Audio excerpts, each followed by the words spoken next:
Here's your burger, sir. Thank you. Sir, I need another $1.25. Is that right?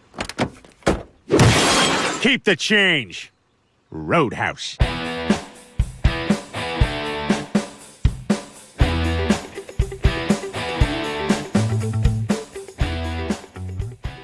Roadhouse. This is a remake of the cult classic film released in 1984 with Patrick Swayze. And in this film we follow Dalton, played by Jake Gyllenhaal, who is an ex-UFC champion turned bouncer. Things seem to be going great until he gets mixed up with the wrong people and becomes under fire by conks played by Conor McGregor. That's all I'm going to say without spoiling anything, but Roadhouse. But just to put a little background in your heads before we really get into this review, I have never seen that original Roadhouse movie. I have known of its existence. It's been on my list for things to watch as of recently, but it's never really crossed my mind to watch, so I haven't really got to it. So just taking that into account for this review, I won't really be taking anything from that original film in mind because I haven't seen it simply. I guess you could call that poor planning on my part, but honestly, I didn't really care all that much, just because, to be honest with you, I kind of stuck away from the marketing on this one. Like, I saw it, like, when it first got announced, and I first saw it had Jake Gyllenhaal in it, and that's all the information I really needed to know. So I didn't really feel the need to watch the trailer or anything to do with the marketing, to be honest, which is a first. Like, that does not happen very often with me. And honestly, I'm pretty happy that it didn't, because honestly, I kind of enjoyed this movie. It's not a perfect movie by any means, there's a lot of problems with it, but there are worse things to watch on a Friday evening, and honestly, I thought this movie was pretty entertaining for the most part. And most of that entertainment value does come from the fight scenes themselves. They're actually pretty damn good in this movie. I wouldn't compare them to anything like John Wick or like even the Mission Impossible franchise, like nothing on that level, but if you want just really good hand-to-hand fight scenes, I think this is your movie. And what I more enjoy about the fight scenes more than anything is how fluid they are, and how the camera sort of follows the punches as the movie goes on. I see on the internet a lot of people weren't a big fan of them. I don't agree personally. I think it was very unique the way they did their fight scenes and how the camera almost followed every punch. It would put you in the POV of the boxer, so you would just be like punching this random guy. Like, I really think it was something unique, and I actually really appreciated it. And it was a little bit of like shaky cam, but surprisingly enough, it was actually shaky cam done right to a point where it's like it makes sense. And I actually really liked how it added to like the gritty scenes, because I'm gonna say it right now, this movie's brutal. Like, there's a lot of moments in this movie you're just like, oh my god, like, Jesus, like, he's punched him hard, and it's really fucking fun to watch. Like, honestly, I was having a great time with it. It was so much fun. And really quickly, I just want to talk about some of the actors in this movie, starting with Jake Gyllenhaal. Like I said before, I am a fan of his, and honestly, Jake Gyllenhaal is just one of those actors where he has such a wide range, where he could pretty much play anything, honestly, and I would be down every single time, and it's no different here. But I think my biggest standout definitely for this movie is Conor McGregor. Now, I want to say this right now, I'm not a sports person. I'm not a UFC person at all. I could care less about all that stuff. I'm not into that stuff. But when I heard that he was in this movie, I was slightly intrigued, because from what I know of the UFC, I do know Conor McGregor, and I thought that was really funny that he was going to be in this movie, and man is straight up a menace in this movie. Like, he is crazy. The only way I would describe him is if the Joker was in the UFC. Like, quite literally, he is bad shit insane. Like, it's... I can't stress that enough. Like, the introduction to this character, and I think it's so funny, is he literally jumps out of a window, butt-ass naked, in the middle of the streets, steals some random guy's clothes on the streets, and then literally sets fire to a building. Like, all in, like, a second. You just see him, like, walk away from, like, this burning building, and it's like, what the hell? Like, you could really just tell that this man is fucking off his rocker. He is crazy, but it was so much fun to watch. I can't really comment on, like, how good his acting was throughout the movie, because I think this movie is a very, very campy and cheesy movie. It's very much a movie that feels like it was released like 10 years ago, 20 years ago, like quite a bit ago. It does not feel like a movie released now, but I say that in the best ways because this movie knows what it is. It knows it's campy, it knows it's goofy, it's not trying to take itself too seriously. There are moments, I guess, where you can argue that that is the case. They do try to teach themselves a little bit seriously, but for the most part, like 95% of it, they don't really care. Like, honestly,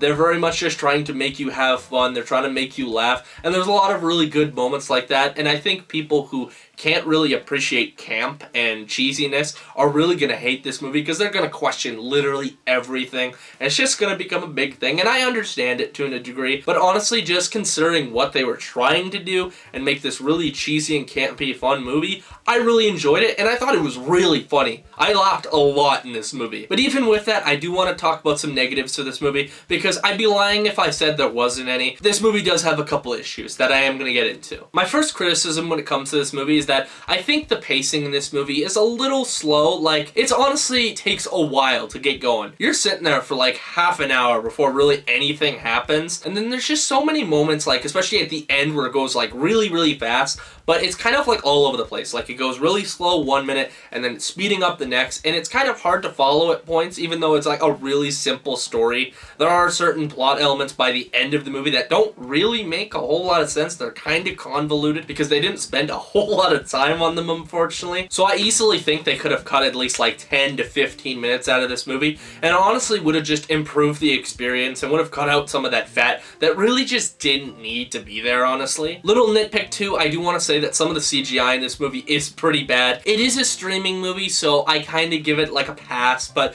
there are some moments it does look a little weird. Like there's a part on a boat that looks kind of strange. There's also a part with a car, and I don't want to spoil outright what it is, but there's a part with a car that just looks bad. Like, it honestly just looks so weird to me. And also, I gotta say, I didn't really like the final act in this movie either, like the big conclusion. I really liked in this movie how it almost felt kind of down to earth, like it wasn't this huge blockbuster where there's explosions going off all over the place, there's guns being fired, you know, it's not like nothing crazy like that. It's just a lot of really good fights. But by the end of the movie, you get to a certain point, it kind of just devolves into a big blockbuster with explosions. Like, the best way I could compare it to would be like Fast and the Furious. Like, those movies get really ridiculous at the end. It's kind of like that, and honestly, that really disappointed me because I was really hoping that the final act of this movie would carry on that energy that the rest of the movie had, but no, it kind of just goes all over the place and it becomes a big blockbuster that really wasn't even that good, to be honest. Like, I wasn't really that entertained. I was more entertained when Jake Gyllenhaal was just beating the shit out of folks. That's where the fun is in this movie, and honestly, as soon as they kind of leave that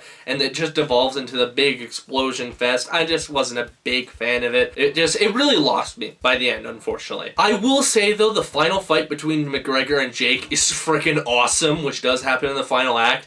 It's really good. Like, it's really fun. But to be honest, without a doubt, I think my biggest criticism about this movie is how they handle Jake Gyllenhaal's character, Dalton, closer to the end of the movie. I don't want to spoil this because I know a lot of people are going to be watching it this weekend, but there are some issues I have with it because it feels very out of character. They make a decision, and this decision reflects the entire final act of what Dalton does, and it's not really that believable to me. Like, the way they set it up in the movie doesn't quite work. They do allude to the fact that Dalton has a dark past and he has some stuff going on, and you know, that's all cool.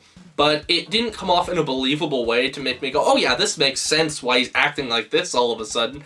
Like, it just feels really out of nowhere, and I know some people are going to be okay with it, because honestly, it's not that big of a shift, because everything he did in the movie before then almost felt like self-defense, and by the time it gets to the end of the movie, that's kind of thrown out the window. It doesn't really seem like it's self-defense anymore. It feels really weird, and I didn't love that change because it just wasn't developed enough. Like, nothing to do with his past or anything to do with his origin and his mindset of what he's going through in his head.